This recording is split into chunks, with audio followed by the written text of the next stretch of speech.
Olá, boa tarde a todos. Meu nome é Rafael, Tapetininga, e começa agora o seu podcast Jogo Eterno. O seu podcast que trata tudo o que acontece dentro e fora dos gramados. O programa de hoje está recheado de assuntos e conta com uma estreia de peso. A equipe Jogo Eterno crescendo a cada dia para trazer o melhor conteúdo para você, nosso ouvinte. Bom, então vamos começar apresentando o estreante, meu amigo Leonardo Cruz. Seja muito bem-vindo. Fala, Léo, tudo bom com você? Boa tarde, Rafael Tapetininga. Tudo bem? É uma grande satisfação participar e integrar essa equipe do Jogo Eterno. Perfeito, Léo. Queria saber já o seu destaque, por favor. O meu primeiro destaque vai para o jogo entre Grêmio e Corinthians. Empate 0-0 do Sul, mas com um grande embate. Cássio versus Diego Souza. E o Cássio, para variar, acabou levando a melhor em cima do Diego Souza. É verdade, mais uma vez o Cássio se destacando. E você, Leandro, como você vai? Tudo bom? Tudo ótimo, um ótimo dia a todos aqui integrantes do Jogo Eterno FC e a todos os ouvintes. Leandro, já manda o seu destaque também. O principal destaque é por conta da má atuação do Palmeiras, que novamente empata o campeonato e já está a 8 jogos sem ganhar uma equipe de Série A contando Paulista e Brasileirão. É verdade, abre o olho, hein, Luxo? Bom, e hoje eu confesso que eu estou curioso para ouvir Eduardo Cruz, hein? Eu estou curioso. Fala aí, tudo bom? Tudo bem, Rafa? Boa terça-feira, Léo, Leandro, ouvintes. Tudo ótimo. E eu vou matar essa curiosidade sua logo menos. E qual é o seu destaque de hoje? Meu destaque vai um pouco fora do eixo Rio-São Paulo. Meu destaque é um destaque aí, mais lamentação. Guerreiro, lesão no joelho, fora do Campeonato Brasileiro, retorno só para 2021.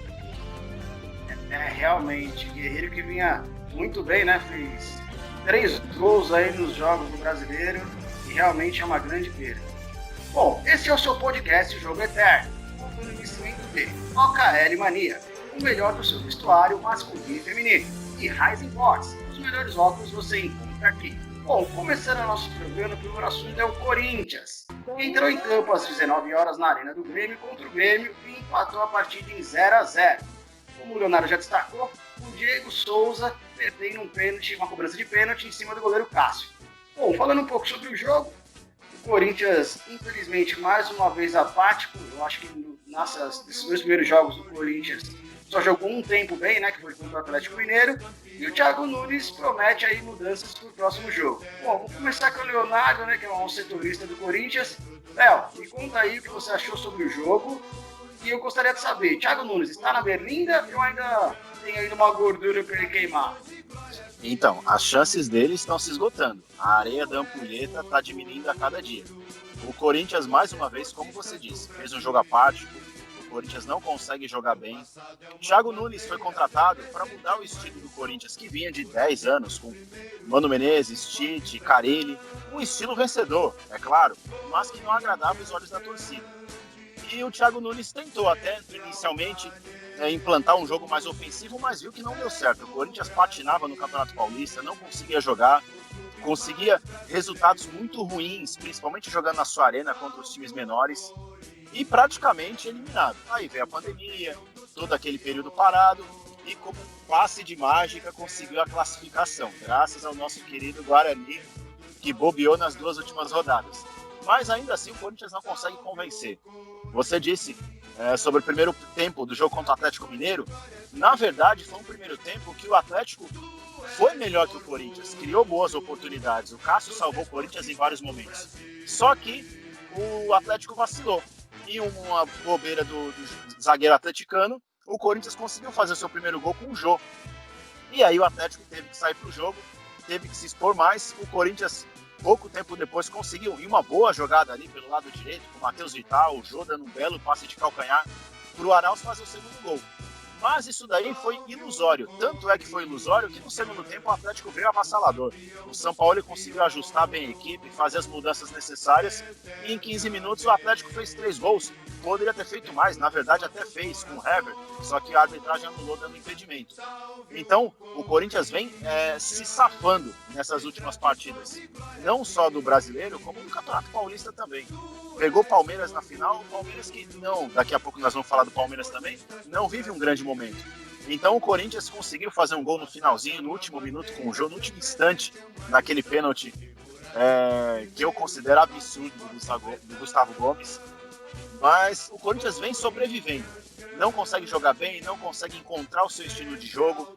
O Corinthians tem dificuldade para atacar. O Luan não é o meia que o Thiago Nunes esperava. Ele tem dificuldade para criar jogadas. Se você vê os jogos do Corinthians, quando o time começa a avançar, o Luan ele não tem a cabeça de meia, ele tem a cabeça de um atacante. Ele começa a avançar também, a funilar também. Ele não vem para buscar a bola, para criar uma jogada, para tentar dar um passe para um atacante.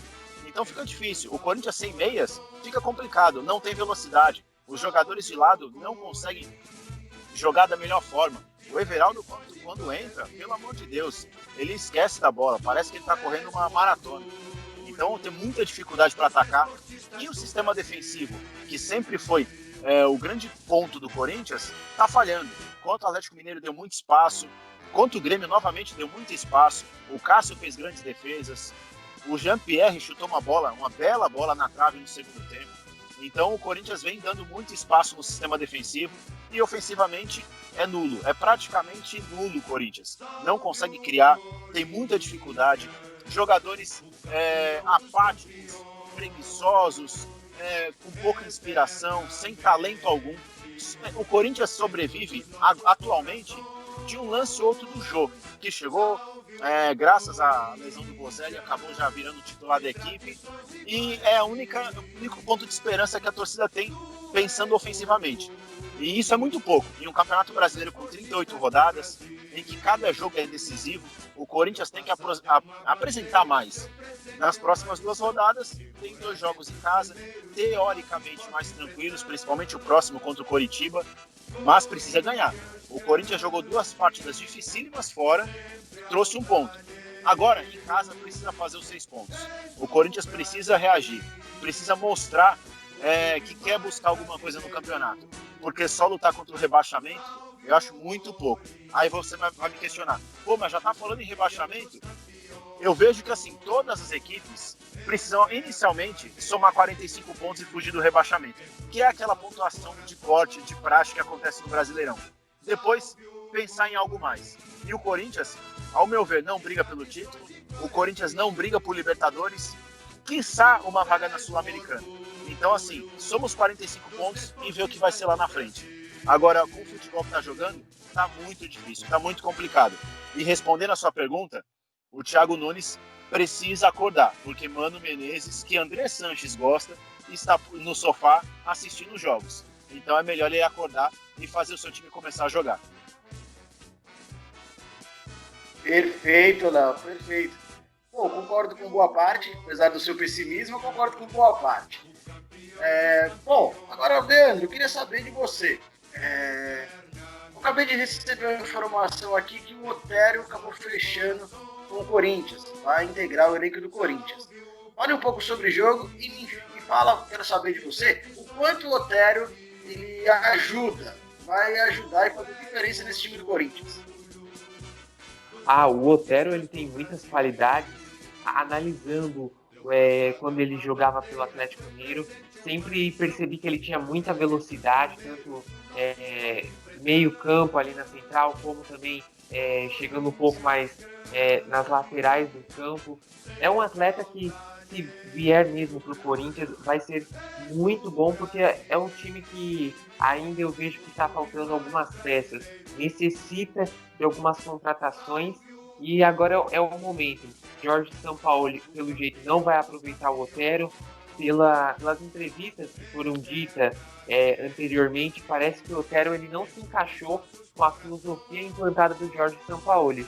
E essa contratação, então, está muito bem encaminhada, vai ajudar muito o Corinthians, que nesse momento eu vejo que está uma carência muito grande na lateral, também um ataque que não funciona, e o meio-campo ali para dar uma competição a mais. Temos o Arauz, tem o Luan, e a chegada do Otério tem tudo aí para melhorar a equipe do Corinthians. Quanto mais jogadores com grande qualidade, melhor ali para ter opções no banco de reserva, porque não adianta você só ter os titulares ali, mas não ter os reservas que podem mudar a partida do jogo. sobre o jogo, o Corinthians ele foi muito apático. Foi um jogo que, se o Corinthians continuar jogando dessa forma, tem tudo aí para não brigar por Libertadores. Também, muito menos uma pré-Libertadores. O Corinthians ele precisa abrir o olho para se concentrar nesse campeonato. Que possa ter essas 10 rodadas são cruciais nesse começo para que possa ter mais ou menos um panorama de como vai ser a classificação do time. Então, sobre o jogo, o Corinthians precisa melhorar, porque da forma que está conduzindo, o Thiago Nunes tem pouco tempo aí de comando e pode ter até prazo de validade se não melhorar o desempenho da equipe. Compreendi, Leandro. Bom, Edu, eu queria saber de você, o Léo acabou comentando sobre Mano Menezes, a sombra Mano Menezes. Você trocaria o Thiago Nunes agora? O que você faria se fosse André Sanches? Primeiro, só para passar a informação, que segundo as fontes, os dados levantados, o Corinthians é o time que menos chuta no gol no Campeonato Brasileiro, dos 20. Então a gente pode aí colocar Curitiba, chuta mais que Corinthians, Atlético Goianiense, Ceará, Fortaleza, todos. O Corinthians é o pior time em quesito finalização. E respondendo a sua pergunta, não trocaria por agora. Tem que dar um tempo aí pro Thiago Nunes, até porque ele não tem as peças que ele necessita para fazer um bom trabalho. Vamos ver se com a confirmação do Tera agora, se ele consegue pode falar. Quanto de tempo você daria? Quanto de tempo? Cara, se ele não ganhar os próximos 2 jogos em casa, ele vai tomar uma carta de demissão. Ele vai ter que se desdobrar para ganhar aqui os próximos jogos, que são em casa, que é Coritiba e Fortaleza. Se ele ganhar os 2 jogos, ele vai continuar. Agora, se ele não ganhar esses 2 jogos aí, falar para você que ele vai tomar um convite para se retirar do Corinthians. Mas eu daria um tempo a mais, mas ele vai... Eu acho que ganha. Aliás, todo mundo acha que ganha, né? Em casa, Curitiba. Curitiba é a lanterna do Brasileirão. Perdeu os 3 jogos, não fez nenhum gol ainda. Então, assim, o time do Thiago Nunes, o Thiago Nunes em si, ele não tem as peças que ele necessita para fazer um bom trabalho. Então, aí a torcida, a mídia não pode culpar somente o treinador, sendo que ele não tem as peças que ele precisa. Aí o problema é da onde? Da diretoria. Diretoria que não tem a capacidade de enxergar o mercado de jogador, contrata qualquer tipo de jogador que tem ligação aí com certos empresários que a gente conhece. Cada perna de pau que joga no Corinthians, Michel Macedo, Janderson, Everaldo, Matheus Vital, que sobrevive no Corinthians por um lance de 2018, e por aí vai. Então, assim, eu daria mais um tempo aí para ele, esperaria ele tentar fazer esse time jogar com Otero, Luan, Jô, Gabriel, Ederson, Cantígio ali no meio, e para a próxima temporada, ou quando tiver um caixa sobrando, quando confirmar a venda do Carlos Augusto, quando o dinheiro do Pedrinho finalmente chegar esse dinheiro, pensar em pagar o que deve, com certeza, mas tem que ver que algumas peças, algumas peças do elenco, elas não têm substituição, não têm substituto à altura. Fagner não tem um substituto à altura. O Corinthians não tem um substituto à altura na zaga. Um volante de contenção, que nem o Gabriel, o Corinthians não tem um substituto à altura.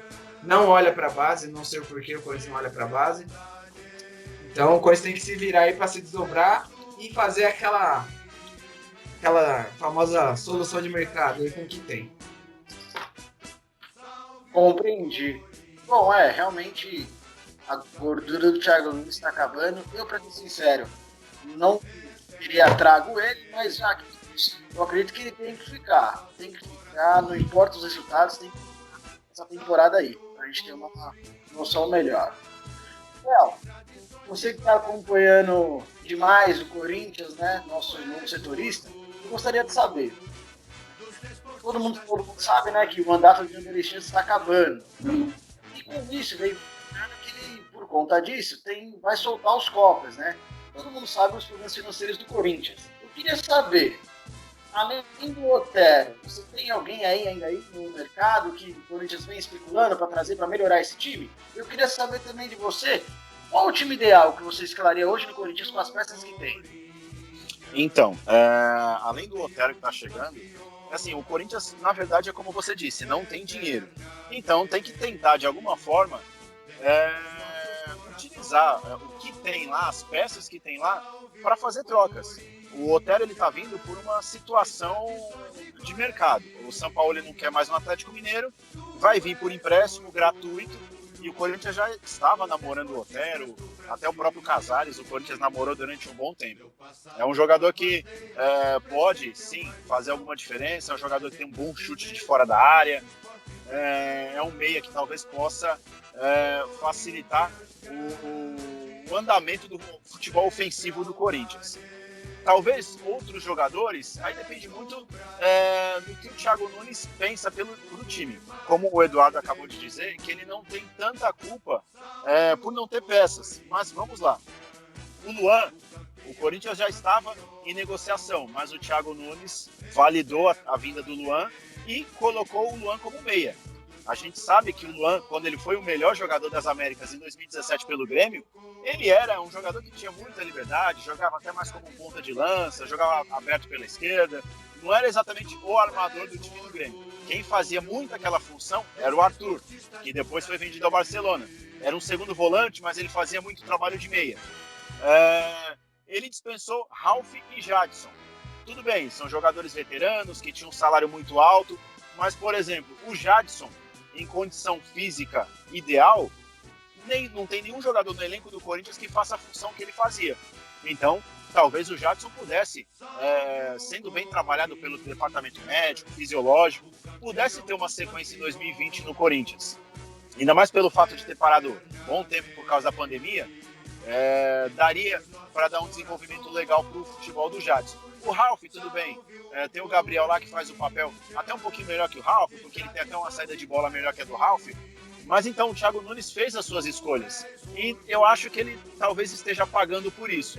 O Luan foi um investimento alto, pelo Luan que o Corinthians contratou de 2019. Na verdade, se fosse o Luan de 2017, seria um baita investimento, mas nós sabemos que o Luan já não vinha vivendo seus melhores momentos no Grêmio. Então, tem que pegar essas ofertas de mercado, essas apostas de mercado. E eu vejo que o Edu até falou que o Corinthians não tem substituto para o Fagner, não tem substituto para a zaga, não tem substituto para a cabeça de área. Na verdade, eu vou além. O Corinthians precisa de um zagueiro para jogar, porque o Danilo Avelar está jogando até bem, mas precisaria de um companheiro melhor para o Gil. Precisa de um lateral esquerdo bom, porque começou com o Piton, o Sid Clay veio a peso de ouro, mas até agora não conseguiu entrar em forma. O Carlos, que estava sendo jogado de escanteio no início da temporada, virou titular agora. Eu creio que o Corinthians precisa de um segundo volante.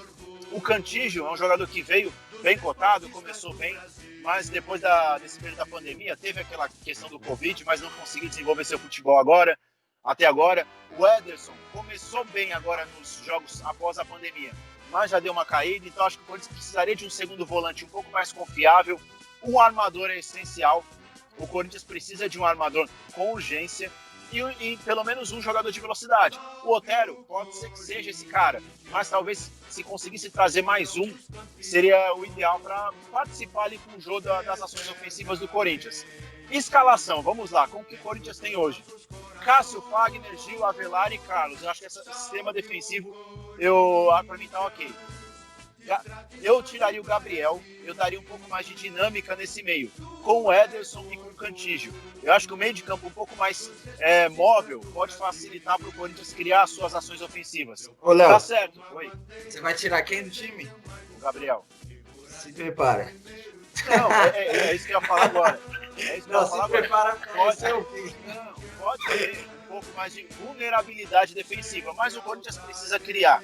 O Corinthians tem um bom sistema defensivo, mas precisa criar. Então você tem um volante muito marcador como o Gabriel e como era o Ralf, não ajuda tanto esse time do Corinthians. Eu não deixaria o Luan como armador. Eu acho que o Luan não tem características de meia, ele não consegue dar a dinâmica necessária que o time do Corinthians precisa para criar suas ações ofensivas. Eu acho que o Luan poderia colocar mais próximo do Jô para tentar ter uma conexão dos dois ali. E o problema é que assim, é Janderson, é Everaldo, é Matheus Vital, é mais do mesmo. Esse é que é o problema. Tem os meninos da base, tem o Juan Oliveira, tem o Rony. Então o Corinthians pode, tem o Léo Natel que veio de São Paulo. O Corinthians pode tentar algum... o Xavier é mais volante, né? Ele não é tão ofensivo. O Xavier, eu acho que ele brigaria mais até ali com o Gabriel, pela posição de primeiro volante. Que foi como ele se destacou na Copa São Paulo. Então, assim, não tem muito o que mexer ofensivamente. Tem o Jô, eu adiantaria o Luan, colocaria Cantígio e Ederson para tentar dar um dinamismo maior para o meio-campo. Não que eu não goste do Gabriel, eu gosto. Mas o problema é que assim, o Corinthians precisa criar mais, precisa ser mais ofensivo. Tá muito atrás, tá muito defensivo, tá muito apático. Precisa ter um fato novo nesse time. E os outros ali é jogar a camisa para cima e quem pega vai pro jogo. Porque, sinceramente, o Otero chega, é titular absoluto, não tenho o que falar, porque se depender dos outros jogadores que estão lá, não vai acontecer nada. E concordo com o Edu, o Matheus Vital vive daquele drible que ele deu no Antônio Carlos na final do Paulista de 2018 contra o Palmeiras. Perfeito, Léo. Olha, para ser sincero, eu concordo com boa parte das coisas que você disse. Para mim, o Gabriel não teria que sair do time, mas eu tenho que dar o braço a torcer que realmente está complicado a criação. Então eu acho que eu faria o meu termo. Para a Copa do Brasil, eu não tiraria ele, mas agora para jogos em casa, como esses agora, Curitiba e Fortaleza, eu concordo com você. Eu acho que ele pode jogar. Eu acho que não dá para ele jogar mesmo, não. Realmente, concordo. Bom, trocando de assunto, agora vamos falar do Palmeiras. Palmeiras que recebeu o Goiás, né?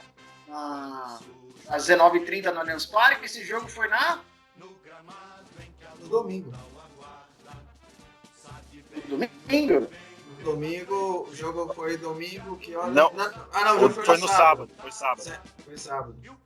Sábado, 19 e pouquinho. Isso, no Allianz Parque. E recebeu o time do Goiás, totalmente desfalcado, devido aos casos de coronavírus com os jogadores do Goiás. E por incrível que pareça, acabou só empatando a partida. O Palmeiras realmente muito apático. Vou usar o mesmo exemplo que eu usei agora do Corinthians. Eu acho que entrar com os 3 volantes contra o Goiás desfalcado em casa é complicado.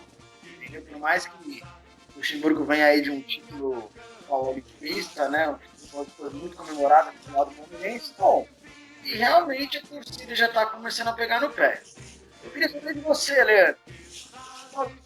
Infelizmente a mesma pergunta que eu fiz pro Leonardo. Até onde vai o Luxemburgo? Tá acabando a gordura dele ou não? Então, o Palmeiras, antes de responder a sua pergunta, está tendo um dos piores inícios de campeonato.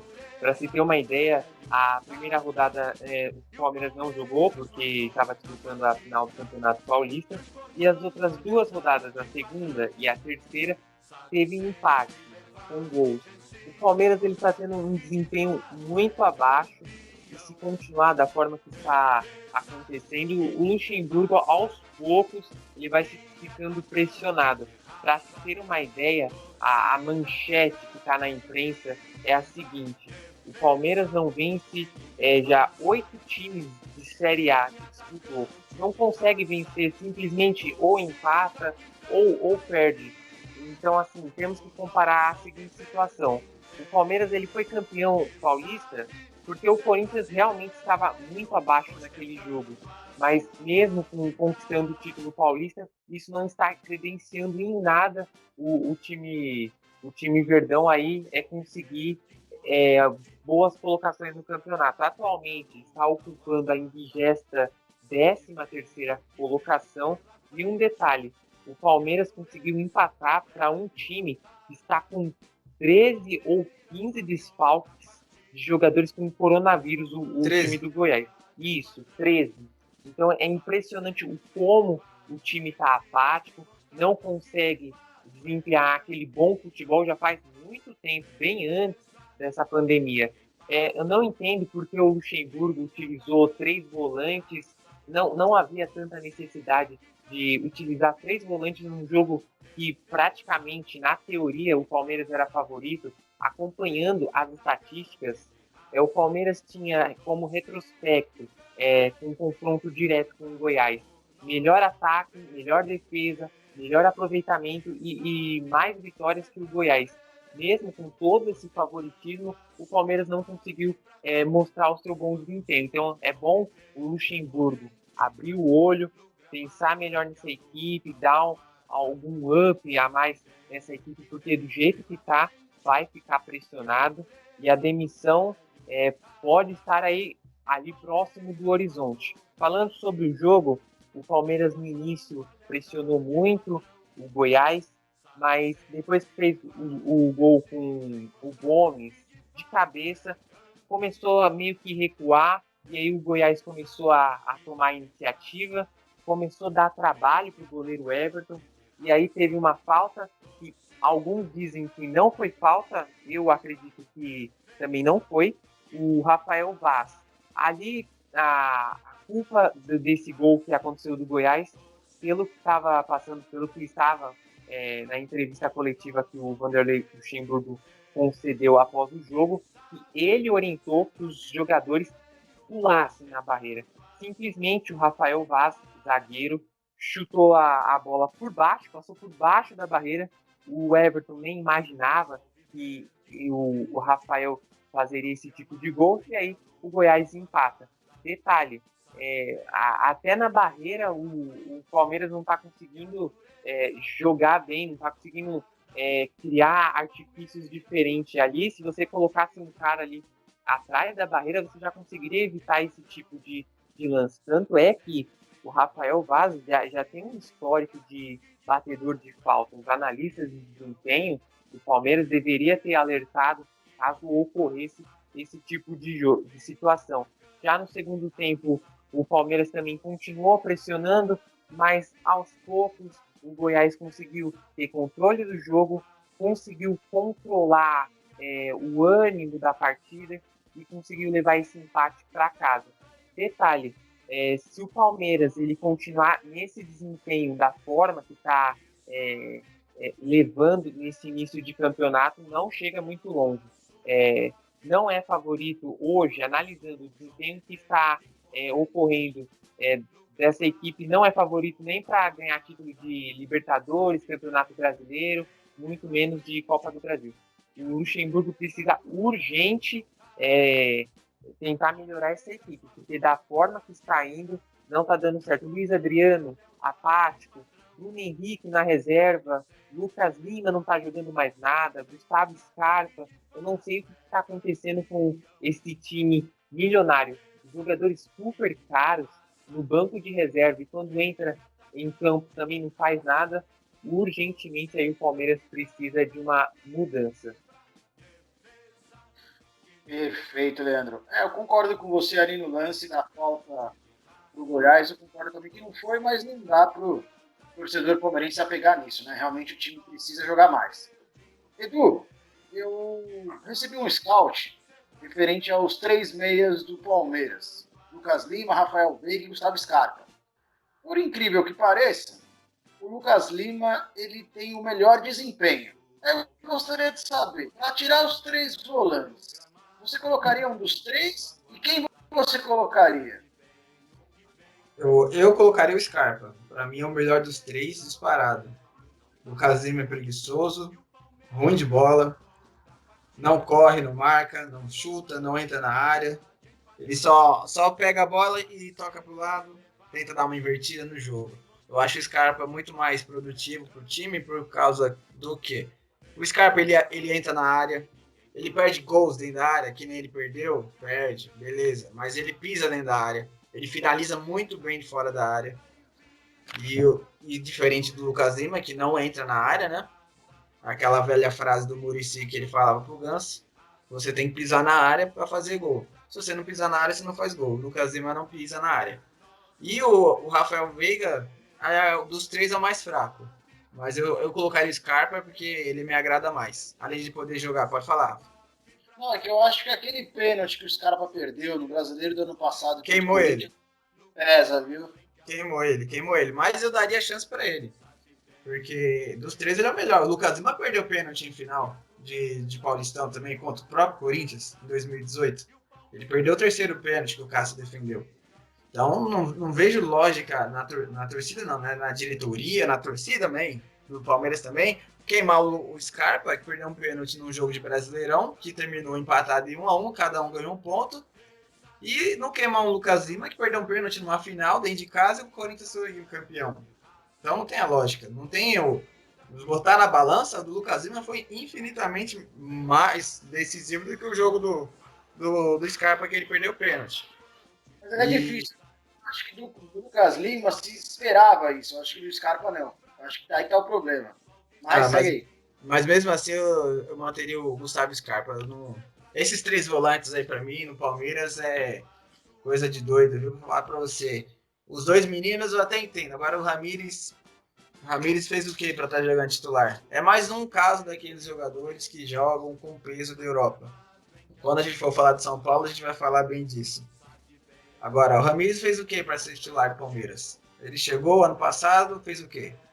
Nada. Fez o que esse ano? Fez um golzinho de cabeça contra a Água Santa e só. É para ser titular desse time? Ah, o Bruno Henrique tá mal. Não, beleza, o Bruno Henrique tá mal. Mas você precisa jogar com 3 volantes dentro de casa contra um Goiás com menos 13 de jogadores, sem o seu goleiro titular, sem a sua zaga principal, o seu atacante principal, no seu meio-campo, o time inteiro desfalcado, do goleiro ao centroavante. Precisa entrar com 3 volantes dentro de casa. Não tem torcida, mas quem manda ali é o Palmeiras. Palmeiras é time grande, Goiás é um time aí de cenário nacional intermediário. Precisa entrar com 3 volantes dentro de casa. Aí é o Luxemburgo não vence um time grande há 8 jogos. São 6 empates e 2 derrotas. Derrotas para Corinthians e RB Bragantino. Tá certo esse Palmeiras, que todo mundo fala milionário, Crefisa, briga por... Desse jeito aí não vai brigar nem por vaga na Libertadores. 2 pontos em 2 jogos. Perdeu 4 pontos. E se você for ver os jogos, contra quem? Goiás, totalmente desfalcado. O primeiro jogo do Palmeiras que ele jogou e empatou foi contra... Me fugiu o time. Fluminense. Fluminense vai brigar por título? Não vai. Goiás vai? Também não vai. Ambos vão brigar ali da parte intermediária para baixa. Aí se esse Palmeiras está jogando com esses times, com 3 volantes, com o Fluminense ainda foi pior porque tirou o Patrick de Paula do time, botou no banco sem explicação nenhuma. Detalhe, né, que surgiu a notícia aí que o Benfica e Jorge Jesus pediu a contratação do Patrick de Paula. E aí o presidente aí não negou, falou que é verdade, falou que ainda tem outros clubes da Europa atrás do menino. Então, se você já perde o melhor jogador do time na atualidade, aí vai ficar complicado. Compreendido. Não, surgiu uma polêmica agora, que infelizmente que o Edu comentou sobre a lesão do Guerreiro, que a família do Luiz Adriano nas redes sociais pediu que o presidente do Inter fosse atrás de Luiz Adriano. Aí eu queria que você falasse o quanto isso prejudica, que hoje, na minha opinião, vem sendo o melhor jogador do Palmeiras. Você acha que vai prejudicar o desempenho dele? Terá mais cobrança? E analise o jogo, por favor. Eu ou Léo? Léo. Aí, agora sim. Ah, sim, então. Analisando o Luiz Adriano, sim, é um dos melhores jogadores no momento do Palmeiras. E perder a essa altura do campeonato o Luiz seria muito ruim para o Palmeiras. Mas o Palmeiras vive a ilusão de ter vencido um frágil Corinthians na final do Campeonato Paulista. E da forma como venceu. Tomando o gol no último instante, indo para as penalidades. E assim, sinceramente, o Palmeiras ganhou de uma forma na sorte, assim, vamos dizer. Porque o pênalti do Scarpa, se o Cássio tem 10 centímetros a menos, ele pegaria. O pênalti do Lucas Lima também foi batido de uma forma porca. Então o Palmeiras conseguiu fazer. E o Palmeiras ainda teve sorte do Thiago Nunes ter a brilhante ideia de colocar o nosso incrível Michel Macedo para bater o primeiro pênalti. O lateral direito reserva, que teoricamente nem entraria no jogo se não fosse a lesão do Fagner, e foi o primeiro a bater o pênalti. Então, assim, tudo conspirou para o Palmeiras ser campeão. Palmeiras que não jogou absolutamente nada nos 2 jogos. O Corinthians conseguiu ser pior porque é muito pior que o Palmeiras. Mas o Palmeiras vem desde o ano passado, com o Mano Menezes, aí agora Luxemburgo, jogando muito mal. O Palmeiras não consegue convencer. O Palmeiras tem a ideia de ter um baita time, um baita elenco, e não tem. O Leandro e o Edu falaram muito bem. Lucas Lima, Gustavo Scarpa, Rafael Veiga, Bruno Henrique, jogadores de renome, só que não conseguem jogar, não conseguem ser titulares.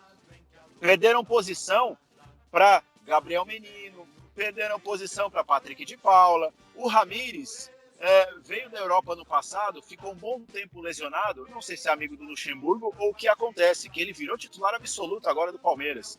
Então, o Palmeiras é uma bagunça.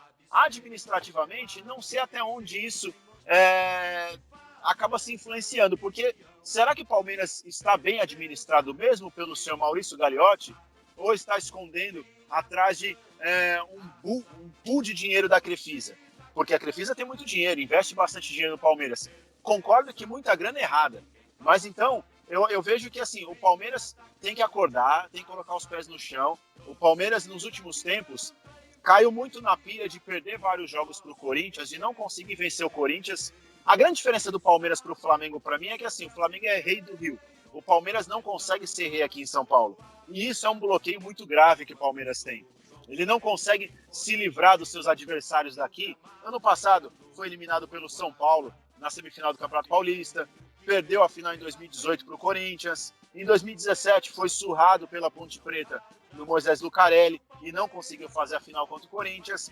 E nesse ano teve a sorte, entre aspas, vamos dizer assim, de pegar o Corinthians mais fraco de todos esses 4 anos. E conseguiu ganhar, como nós vimos.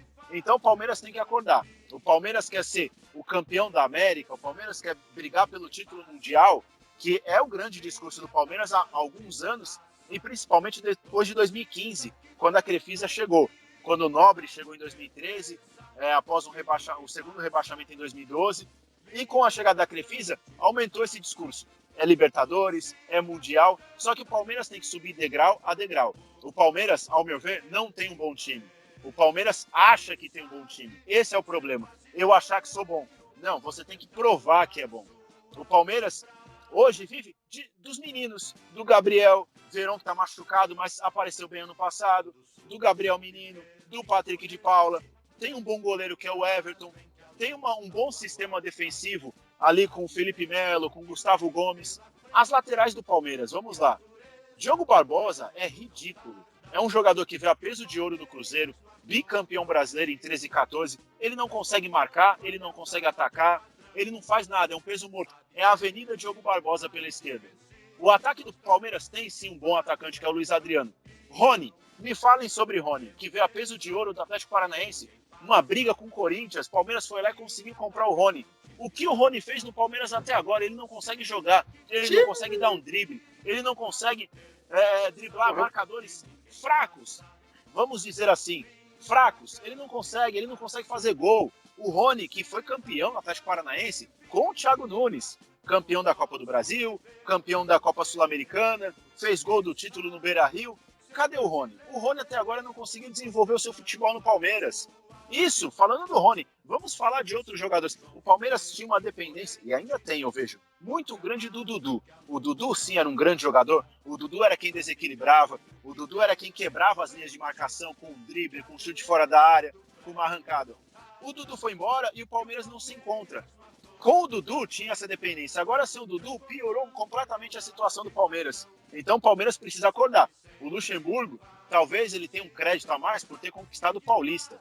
Mas ele tem que acordar. É como o Eduardo disse, 3 volantes contra o Goiás, sabe? É uma coisa que não tem explicação. Na verdade, muita coisa que o Luxemburgo vem fazendo não tem explicação no Palmeiras, mas está maquiado por causa do título paulista. Então vamos ver até onde a torcida do Palmeiras, que não pode ir nos estádios devido à pandemia, vai ter paciência com o que vem acontecendo com o Palmeiras. Que a torcida do Palmeiras não se iludam com um título em cima de um frágil Corinthians, porque isso não vai refrescar nada. O que adianta ganhar o Paulista em cima do Corinthians e ser eliminado na Libertadores da América por qualquer Barcelona de Guayaquil, por qualquer time medíocre da América do Sul, ou até por um Boca Juniors. Vocês se lembram? Poderia ter classificado o Júnior de Barranquilla, não, deixou o Boca passar e tomou uma piaba do Boca na semifinal. Então é tudo que vem acontecendo com o Palmeiras que contribui para o Palmeiras não conseguir ir à frente, não conseguir quebrar essa barreira que eles próprios estão criando e conquistar coisas maiores. O bicampeonato da Libertadores, o título mundial que o Palmeiras tanto sonha. Então o Palmeiras precisa vencer os seus próprios medos. E isso é o que está matando o Palmeiras nesses últimos anos. Perfeito, Léo. Eu concordo com boa parte, mas eu também tenho que ressaltar que esse título valeu muito para o torcedor palmeirense. Então, e principalmente para o Gagliotti, que só perdia do Corinthians e acabou ganhando. Então, ele ganhou realmente uma gordura. Bom, Leandro, você que acompanha bem o Palmeiras, né, nosso setorista aí do Palmeiras, surgiu uma polêmica entre a Leila, né, presidente da Crefisa, da patrocinadora, alfinetando o ex-presidente Paulo Nobre, que para muitos palmeirenses foi o salvador da lavoura. Para mim também. Ela acabou dizendo que a Crefisa salvou o Palmeiras de não cair em 2014. Ali. Aí eu queria saber, o Palmeiras contratou o Anderson Barros, né, dirigente do Botafogo, e acabou não fazendo grandes contratações. Trouxe só o Vinha e, se eu não me engano... O Rony. Me fugiu. Isso, trouxe o Vinha e o Rony. Rony igual o Carlos Eduardo, que tá no Atlético Paranaense agora. Aí, Leandro, eu queria saber de você. Você acha que essa falta de... não de comprometimento, mas essa falta de como eu posso te dizer? Essa falta de Palmeiras no mercado realmente do futebol brasileiro. Você acha que já tem alguma coisa a ver com esse futuro da presidência palmeirense ou não? Primeiramente, eu gostaria de pontuar sobre a Leila. A titia Leila, né, como alguns comentaristas falam, a mamãe Leila, eu percebo que ela gosta muito de se mostrar, sabe? Ela quer ser famosa, às vezes quer aparecer mais que o Palmeiras, mas o Palmeiras é muito maior que qualquer jogador. Exatamente, isso mesmo. O Palmeiras é muito maior que qualquer jogador, que qualquer presidente. A instituição do clube tem um valor, tem a sua história, tem o seu peso. E então tem que ser respeitado. O clube ele tem que ser respeitado, tem que ter responsabilidade fiscal, responsabilidade financeira, tem que tratar o clube como um patrimônio. Tratar o funcionário, ele tem que saber que acima dele está o clube, independente de ser um clube pequeno, médio, grande. Sobre o atual dirigente, que ele também trabalhou no Botafogo, depois daquela lambança que o Alexandre Matos fez no Palmeiras, saiu contratando, abriu a carteira, foi comprando qualquer jogador de esquina, jogadores que não deram certo, trouxe Carlos Eduardo, um time não jogou nada, trouxe o Daverson, a pedido de Cuca naquela época, também não jogou nada, tanto que agora o Daverson está sendo emprestado de novo. O Palmeiras realmente não quer ele, quer tentar valorizar alguma vitrine lá na Espanha para ver se manda embora o Daverson. E também, depois que o Alexandre Matos acabou com o Palmeiras, simplesmente acabou com contratações muito mal feitas, percebe-se que, por mais que você tenha muito dinheiro, não adianta você contratar em muitas quantidades se não ter a qualidade. Se fizesse como fez o Flamengo, multicampeão do Rio de Janeiro, pegar poucas peças, mas com qualidade. Essa qualidade que está faltando no Palmeiras. O dirigente, o Barros, aí, que também trabalhou no Botafogo, pelo que veio à tona anteriormente, parece que ele não tem tanto poder como o Alexandre Matos. Parece que ele pode ir lá mostrar as contratações, mas tem que ter uma aprovação. Eu não sei, não estou lembrado agora se é dos conselheiros ou se é do próprio presidente. Não estou muito lembrado nesse momento. Então, essas contratações, se caso o Palmeiras, primeiro ele tem que se livrar de algumas contratações mal feitas do passado. O Ângulo, que está no banco de reserva, até chegou a entrar no campeonato essa temporada, nunca jogou nada. Carlos Eduardo também pode ir embora. E fora alguns outros que eu não estou lembrando. Também tem o Rony, que se destacou muito bem no Atlético Paranaense, apesar do o imbróglio do Rony com a FIFA, eles entraram com um efeito suspensivo para o Rony conseguir jogar no Palmeiras enquanto não é julgado aquele imbróglio que envolve o time lá do Ocidente Asiático. Então, e também eu deixo muito claro que o Palmeiras ele precisa encontrar solução agora hoje encontrar solução na categoria de base, porque em tempos de vacas magras dificilmente nessa temporada vai fazer uma contratação de peso, mas como o Rafael disse, eu sinto falta do Palmeiras no mercado, trazer uma contratação que vale a pena, não trazer um Borja. O Borja aqui quando contratou foi muito bem no Atlético Medellín, mas chegou aqui no Palmeiras mais uma contratação muito ruim.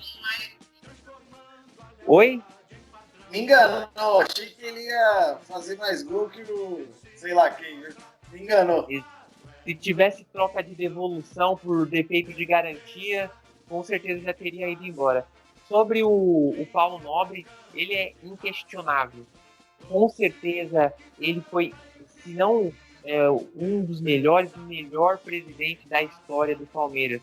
Um cara que sabe fazer gestão, soube nos momentos mais difíceis, quando o Palmeiras estava indo para a Série B, fez empréstimos no nome dele para poder salvar as finanças do time.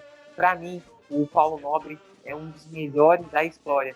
Tanto é que a Crefisa teve esse problema, né? Parece que os conselheiros, depois de tanto da Crefisa engessar dinheiro no clube, sempre ajudando nas contratações, os conselheiros eles fizeram uma mudança lá nos artigos deles mesmo, que ela pode talvez no futuro concorrer à presidência. E isso não foi muito bem aceito pelo Paulo Nobre. Ele sempre foi um cara muito ético, sempre foi defensor de se a pessoa chegar nesse tal cargo, tem que ter méritos, tem que ter condições de ter ter a capacidade de conseguir ser um presidente de um clube. Tanto é que quando o Paulo Nobre estava na direção, na minha percepção, acho que ele foi traído, porque o Gagliotti já estava ali já por perto, juntamente com a Crefisa. Ele simplesmente foi traído. Viraram as costas para ele quando o Gagliotti foi eleito aí presidente do Palmeiras. Parece que tinha até uma promessa do Paulo Nobre ser o braço direito dele ali nas contratações, mas isso não aconteceu de nenhuma forma. Então, assim, o Paulo Nobre é inquestionável, o Gagliotti está muito ruim aí na presidência, eu não sei nem porque eles comemoraram tanto o Campeonato Paulista, que temporada passada o próprio Gagliotti disse que era um paulistinha, mas lógico, tem os seus méritos, tem o seu valor. Mas o Palmeiras, se não entrar na trilha, não mudar o conceito de jogo, vai ficar nessa. Vai ficar uma temporada sem título para uma equipe que tem salários muito grandes, jogadores muito caros, ficar sem um título. Isso daí causa tanto vergonha dos seus torcedores. E assim, desse jeito, da forma que está, nunca vai conseguir alcançar um Mundial que é tão esperado por todos os torcedores do Verdão. Perfeito, Leandro. Bom, concordo com tudo que você falou, não tenho nada a acrescentar. Só acrescentar uma coisa. Sim. O Paulo Nobre ele foi o melhor presidente dos 4 grandes São Paulo nos últimos 20 anos. Concordo plenamente. Bom, agora vamos entrar no assunto São Paulo Futebol Clube. Sim! Agora. Entrou em campo no domingo, às 16 horas, em São Januário, contra o Vasco da Gama. Bom, eu não vou falar muito sobre esse jogo, a única coisa que eu posso falar é que me decepcionei mais uma vez com o Fernando Diniz. Realmente não dá para explicar o que acontece realmente. Claro que o problema de São Paulo não é só o Fernando Diniz, mas é difícil, né? Você viu os outros clubes que ele treinou, você sempre tinha a desculpa que ele não tinha um bom plantel. Mas agora ele não tem, não consegue fazer o time jogar bola. Edu, o que fazer com o São Paulo? Mandar o Diniz embora, pra ontem. Aliás, não era nem pra ter trazido o Diniz. Fraco demais, muito ruim treinador, péssimo treinador. Um treinador mediano. Se fosse qualquer outro treinador que tivesse os números do Fernando Diniz no São Paulo, no Fluminense, Atlético Paranaense, ele nunca mais ia pisar no time grande. Mas eu não sei, eu falei isso aqui outro dia, eu não sei o que o Fernando Diniz tem, que os jogadores amam ele, que grande parte da mídia ama ele. Ama por quê? O que ele fez? Eu vi uma frase de uma torcedora são paulina e eu achei muito engraçado. E eu achei válida a comparação. Fernando Diniz é o técnico cloroquina. Não tem nada que é comprovado que é a cura, mas muitos falam que é a salvação da vida. Eu não sei por que eles falam isso do Fernando Diniz.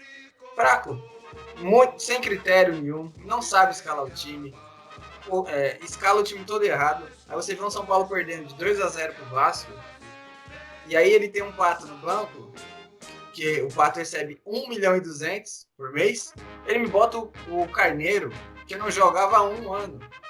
E qual que foi a desculpa dele pro Carneiro entrar em campo? O Carneiro estava treinando bem. Treinando bem, meu caro, treino é treino, jogo é jogo. Isso daí já é uma frase, antiga, viu, do futebol. Agora o Fernando Diniz. 44 jogos por Fluminense, Atlético Paranaense e São Paulo. Ele tem mais derrota do que vitória. Ele tem mais empate do que vitória. Um aproveitamento de 34%. Péssimo treinador, ele é muito fraco.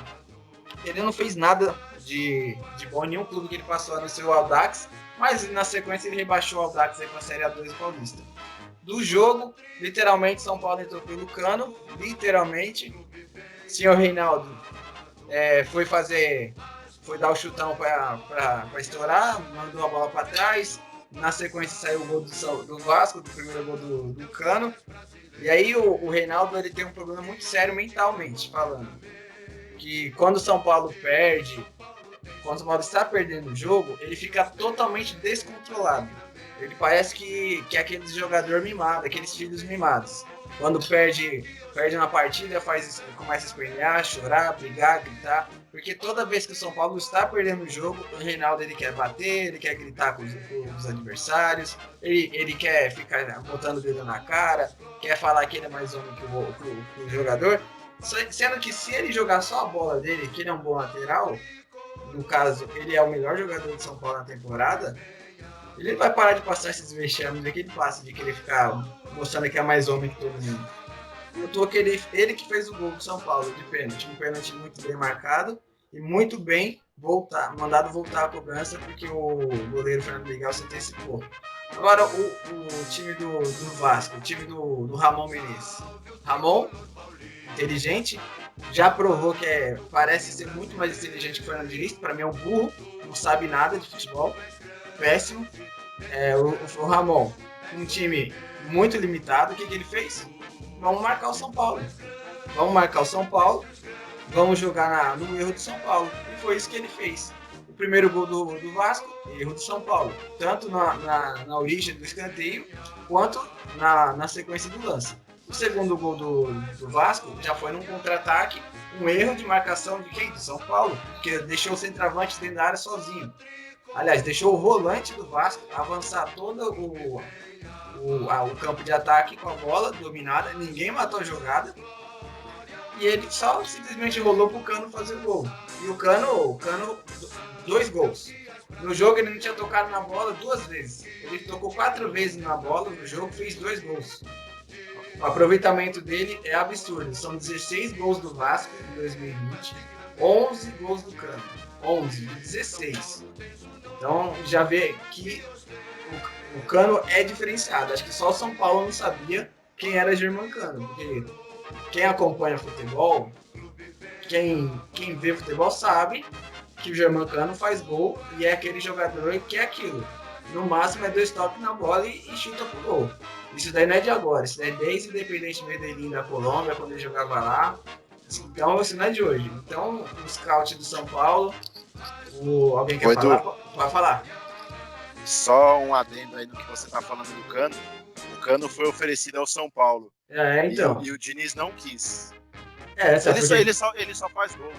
Então, ele só faz gol. E pro Diniz não presta, não serve. O Diniz tem que saber tocar a bola e tocar a bola. Que é só isso que ele gosta. Pra você ver os times do Fernando Diniz, eles são aqueles times que tocam, mas não finalizam. Quando finalizam, não tem a precisão da finalização. Ele escala, ao momento que ele deixa Juan Fran, o que o Juan Fran fez para ser jogador titular de São Paulo? O Juan Fran nem na Europa ele tinha tanto prestígio igual ele tem no São Paulo. Na Europa ele era um jogador comum para baixo. Ele jogava no Atlético de Madrid, beleza. Mas ele não era intocável e muito menos era titular absoluto. Aí você me deixa o Juan Fran com a desculpa, porque o Juan Fran vai jogar ali na lateral direita para cobrir o Daniel Alves, que vai ficar livre ali pelo lado direito. Aí você vai ver o jogo de São Paulo, o Daniel Alves está no meio de campo, na frente dos dois volantes, Lisieiro e Tietê. E o lado direito de São Paulo, não fica ninguém, só fica o Juan Fran lá, que não ataca, e também quando marca aparece o Andesmo, não corre. Então se for para deixar o Juan Fran morto daquele jeito na lateral direita, morto, literalmente morto, é melhor você botar o Igor Vinícius, que pelo menos ele vai atacar. Ele ataca melhor, ele não marca igual o Juan Fran, mas ele é infinitamente mais produtivo que o Juan Fran. O Juan Fran até agora no São Paulo, o Juan Fran em nada no São Paulo é a mesma coisa. O Juan Fran em nada no São Paulo é a mesma coisa. O Boi do Morumbi fez muito mais para o São Paulo do que o Juan Fran. O Juan Fran não fez nada pelo São Paulo ainda. E joga pelo peso da Europa. Aí o Carneiro. Qual que é a lógica do Fernando Diniz? Falar, vou botar o Carneiro nesse jogo aqui, faltando 10 minutos, ele vai fazer 3 gols. Um cara que não entra em campo há um ano. Ele entrou em campo, ele andou em campo. Que a culpa não é dele. Ele não conseguia nem acompanhar os zagueiros do Vasco, o Leandro Castanho e o Ricardo. Ele não conseguiu acompanhar os zagueiros. Ele não conseguiu ganhar uma bola. Aliás, ele nem pegou na bola. Vai entender esse Fernando Diniz. Péssimo. E o São Paulo aí na parte da direção, né? Você vai perguntar depois, eu vou antecipar. Vai perguntar depois? Então eu vou deixar você me quer. Então eu não vou falar nada. Só para esquecer o lado da parte da direção de São Paulo, vamos falar aí que o São Paulo... Não entendi. Vamos mudar, vai. Não, beleza.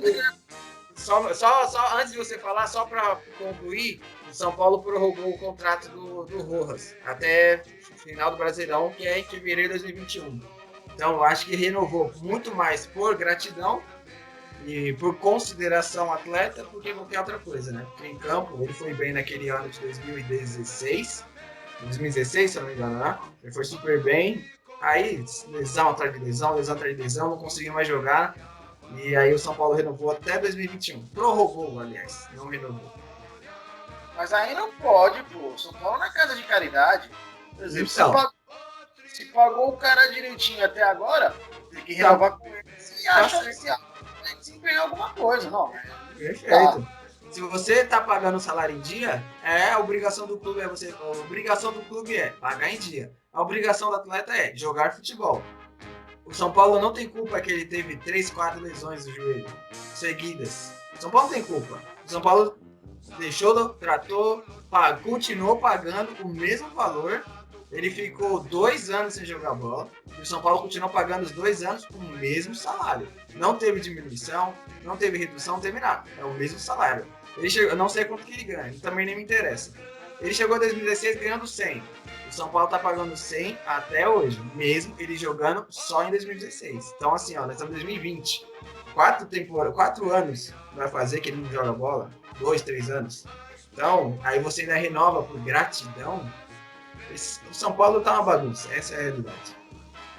É verdade. Aproveitando que você já entrou aí no assunto da diretoria de São Paulo, o Marco Aurélio, como você havia antecipado, acabou perdendo, né, a disputa da eleição para o Roberto Natel. Sim. E aí agora a minha pergunta que eu gostaria de fazer para você. Vendo esse cenário entre Júlio Casares e Roberto Natel, e todo mundo sabe que a menina dos olhos de ouro, a galinha dos olhos de ouro, na verdade, seria Rogério Ceni. Você acha que o Leco vai manter o Diniz para já começar quem ganhar com o Rogério Ceni? Ou você acha que ele traz alguém só de tampão, vai trazer alguém de renome? O que você acha que vai acontecer? Só para falar aí da disputa do Natel com o Marco Aurélio, ele perdeu e o Marco Aurélio teve bastante hombridade, fez um vídeo lá abraçando o Natel, dando explicação, dando o apoio dele pro Natel. E o Diniz vai com o Leco, vai com o Diniz até o fim do mandato. Ele não vai mandar o Diniz embora. Não vai mandar embora. Até porque a gente está em agosto. O mandato do Leco vai até dezembro, se eu não me engano, dezembro, novembro. Ele não vai mandar o Diniz embora, ele vai continuar com o Diniz até o fim do mandato dele. O azar do torcedor São Paulino, porque é uma âncora na cadeira da presidência e uma âncora na beira do campo, só afundando São Paulo.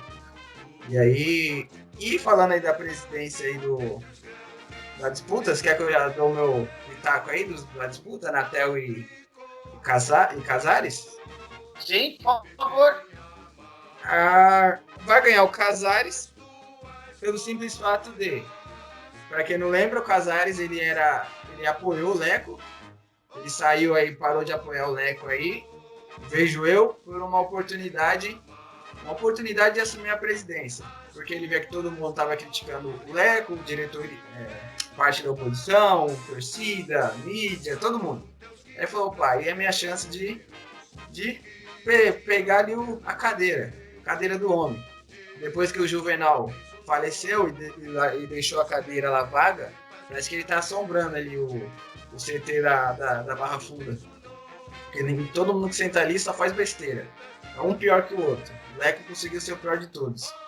Então, assim, o Casares vai ganhar porque eles querem manter a mesma linha do Leco. E o Casares tem o mesmo pensamento do Leco. Isso daí não vai mudar. Então, assim, só vai mudar o nome. Não vai mudar o estilo de dirigir o clube. Vai só mudar o nome. Não vai acontecer nada de diferente. Para mim, sempre falei, o meu favorito para ser o presidente de São Paulo tinha que ser o Marco Aurélio Cunha. Porque ali ele sim poderia revolucionar, fazer outras coisas boas. Porém, com Casares, Natel, vai continuar a mesma porcaria, para falar logo em português. Vai ficar a mesma porcaria o São Paulo. E assim que o Leco sair, automaticamente acho que o Rogério Ceni volta. Independente lá do Casares ou do Natel. Mas essa minha dúvida, na verdade, você respondeu, mas eu tenho uma vírgula. Então você acha que vai continuar o Diniz mesmo? Porque minha dúvida, se ele traria alguém agora, e aí não traria um técnico só tampão, não traria um exemplo do Mano Menezes, seria um técnico que ele não mandaria embora para a chegada do Rogério. Então você acha que continua o Diniz para no ano que vem entrar o Rogério? Perfeito. Vai manter o Diniz até o final do mandato. O mandato do Leco acabou no dia 2 de dezembro, no dia 3 de dezembro o Diniz está saindo do São Paulo junto com o Leco, abraçados, os dois um no colo do outro, indo para onde eles quiserem. E Rogério Ceni 2021 de São Paulo. Isso daí não tenho dúvida. Perfeito. Léo, o Edu já falou muito bem sobre a entrada do Carneiro, né? Acabou entrando e o Alexandre Pato acabou não entrando no jogo mesmo. Hoje, né, nós podendo fazer 5 substituições, né? Devido a Covid-19. Bom, eu queria saber, R$1 milhão, jogador no banco, entrar entre os 5. Como está o prestígio do Alexandre Pato? E eu também ouvi por aí, nos bastidores, que o São Paulo está disposto a negociá-lo, desde que alguém pague o salário dele de R$1 milhão. Qual será o futuro do Alexandre Pato para você? São Paulo ligou para ele. Então, falam muito aí que o Atlético Mineiro está interessado no Pato. Eu não consigo entender o São Paulo, com o estilo de jogo que ele tem, com a dinâmica de jogo que ele aplica nas suas equipes, querer o Alexandre Pato. O Pato é um jogador que, desde que ele retornou ao São Paulo, eu tenho muitas críticas. Fiz alguns jogos do São Paulo no ano passado no Morumbi, jogos estes que o Pato jogou, inclusive na vitória por 3-2 contra o Santos, que ele fez 2 gols. Inclusive foi a única partida boa dele pelo São Paulo nesse retorno, ao meu ver. E o Pato é um jogador que ele é caro, ele é subestimado, ele é superestimado, na verdade. O São Paulino, o torcedor de São Paulo, ele tem uma confiança, ou tinha talvez, no Alexandre Pato muito grande, por uma situação que envolveu aquela troca com o Jadson no Corinthians. O Pato, em todas as suas postagens em redes sociais, depois que saiu do São Paulo, ele sempre procurava exaltar a torcida, exaltar o clube. Então a torcida do São Paulo, que é muito carente, devido à falta de títulos nesses últimos 12 anos, lembrando que só conquistou a Sul-Americana em 2012, a torcida do São Paulo tenta se apegar a ex-ídolos, como o retorno do Hernanes, como o Rogério Ceni, que fracassou na primeira passagem na tentativa de ser treinador, como dirigentes, ex-jogadores, como o Raí, como o Lugano, e o Pato, que na verdade ele não é nem um ex-ídolo, porque na verdade o Pato ele fez um jogo ou outro bom na primeira passagem dele pelo São Paulo, mas nunca agradou plenamente as pessoas que costumam acompanhar mais o futebol. Então o Pato é um jogador que é caro, ele não consegue entregar parte do que a torcida e que o São Paulo espera dele, e é isso. É preterido pelo Carneiro, em uma substituição contra o Vasco, virou reserva. Eu acho que assim, o grande negócio para o São Paulo é tentar fazer o que o Corinthians fez. Faz o Pato virar uma moeda de troca e tenta, financeiramente, já teve um prejuízo muito grande, mas tenta ganhar de alguma forma tecnicamente. Foi a sacada do Corinthians. Tinha perdido muito dinheiro com o Pato e trouxe o Jadson. Ganhou 2 brasileiros, foi campeão paulista com o Jadson 3 vezes. Então, tem que tentar fazer isso, porque, sinceramente, o Pato não dá, não tem condição. Ele não tem fibra, ele não tem vibração. Tecnicamente tem qualidade, mas não consegue entregar o que se espera e o que deveria entregar para as suas equipes. Então, assim, o São Paulo vai acabar morrendo abraçado com o Pato e com diretoria, treinadores que teve. Eu concordo com o Edu, com tudo que ele falou do Diniz, mas São Paulo passou por diversos treinadores, até de boa qualidade nesses últimos anos, e ninguém consegue encontrar um bom São Paulo. E isso, São Paulo com bons jogadores em seus elencos, com elencos caríssimos, e não consegue sair dessa fila que incomoda muito o São Paulino. Perfeito, Léo. Concordo com você. 2014, que o São Paulo foi o segundo colocado, era um timaço, né? Ganso, Pato, Luiz Fabiano, e com isso, eu quero o Aidar, o presidente, hein? Não era nem moleque, era o Aidar. Aidar é outro. Olha, deixa, pode seguir. Ô, Leandro, uma negociação que havia esfriado, que voltou a ficar quente, era a troca entre Luciano e Everton. Eu particularmente acho que nos moldes que é do São Paulo Futebol Clube, eu apostaria. E você acha que é uma boa negociação? Você faria? Comente um pouco também sobre o jogo. Então, antes de responder a sua pergunta, eu só gostaria de dar um adendo ao Alexandre Pato. Desde que ele voltou para o Brasil, a única boa passagem que ele teve foi na última passagem, foi pelo São Paulo. Depois disso, nunca mais jogou. Eu não sei se tem influenciação, que agora ele é casado com a filha do Silvio Santos, agora ele não precisa mostrar crachá lá no SBT, ele tem portas abertas lá na emissora. Mas, voltando aqui ao debate, é uma boa troca, sim, do São Paulo, porque o Everton, desde o tempo do Flamengo até hoje, agora que está no São Paulo, é um jogador que sempre se confundiu muito. É um jogador que a todo instante é lesão muscular, coxa esquerda, coxa direita, torção no pé.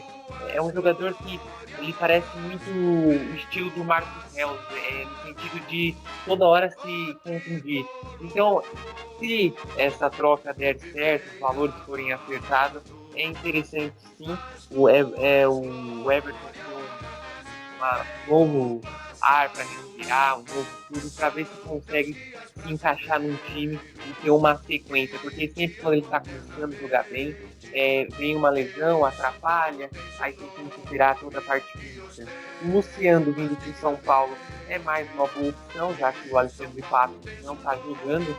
Inclusive, se caso tiver uma oportunidade de troca do Alexandre Pato em outro clube, é até ideal, porque ele é um jogador caro e fica no banco de reservas, quando entra não faz gol, como tinha lembrado do Leonardo, do Eduardo.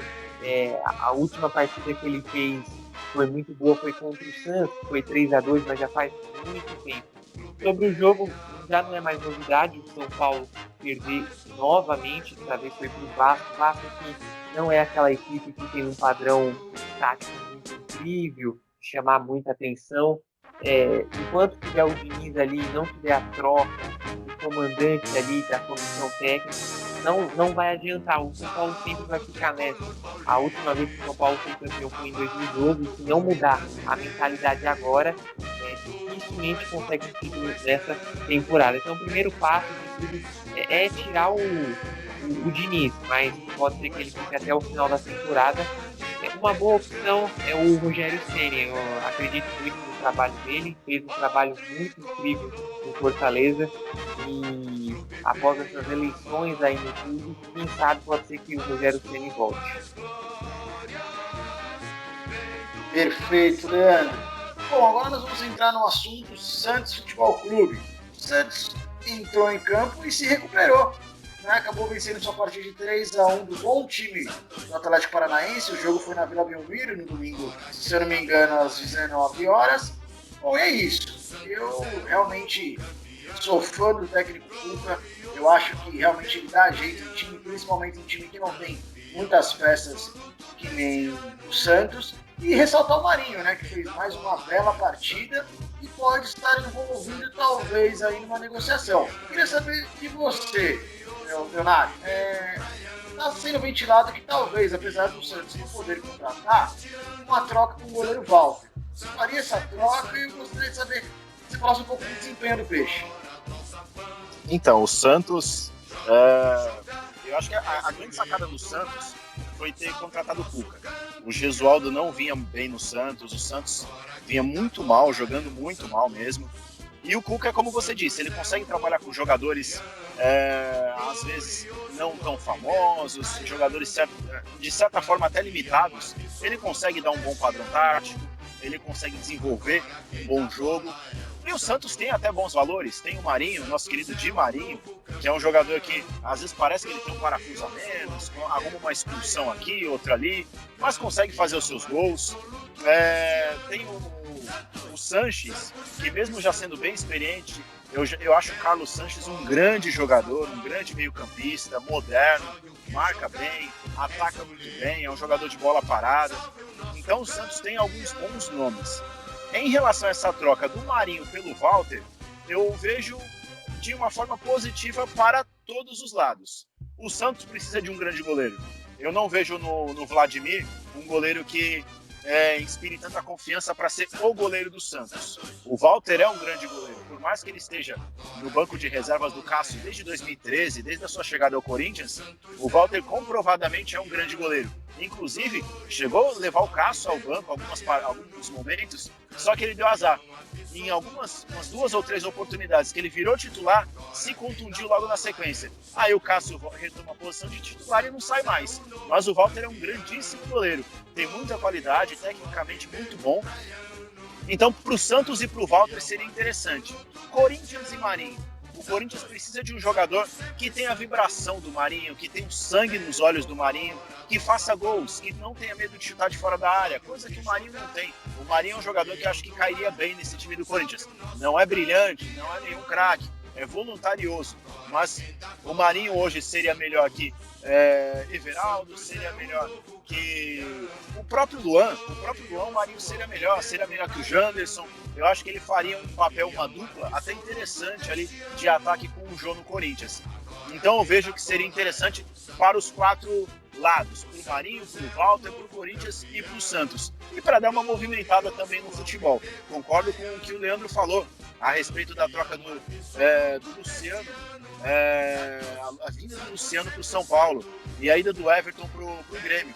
Eu vejo assim, da mesma forma, você tem que movimentar. Se o seu jogador não está bem aqui, manda para outro lugar, traz o jogador de um outro time para tentar respirar novos ares e buscar algo novo. Eu falei até da troca do Jadson com o Pato.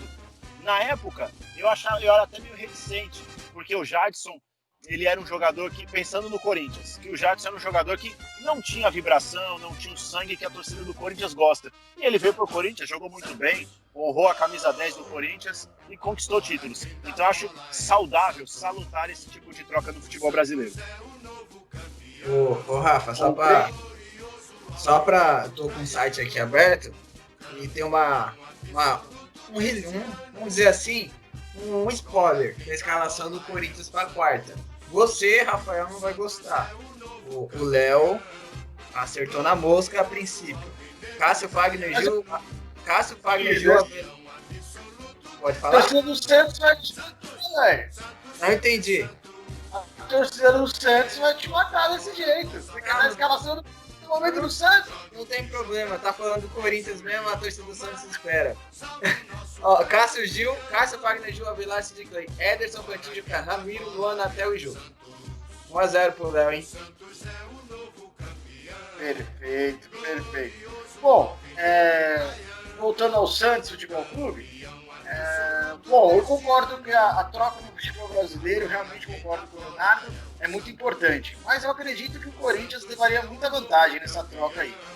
Eu acho que o Marinho é um dos melhores jogadores, então seria mais complicado. Mas aproveitando, Du, o Vladimir acabou não jogando, e o João Paulo, goleiro reserva do Santos, mostrou um bom desempenho. Você não acha que não seria melhor manter o Marinho e apostar nesse, quem sabe, um novo menino da vida no gol? Lembrando aí os tempos de Rafael. E comente um pouco sobre o jogo, né? O que achou? Ó, o Vanderlei, ó. O Vladimir jogou, ele machucou no primeiro tempo ainda. Ele saiu no lance que ele disputou lá a bola. Primeiro machucou o Veríssimo e na sequência machucou ele. E o João Paulo é uma aposta. Um ano conturbado do Santos, não tem dinheiro para contratar.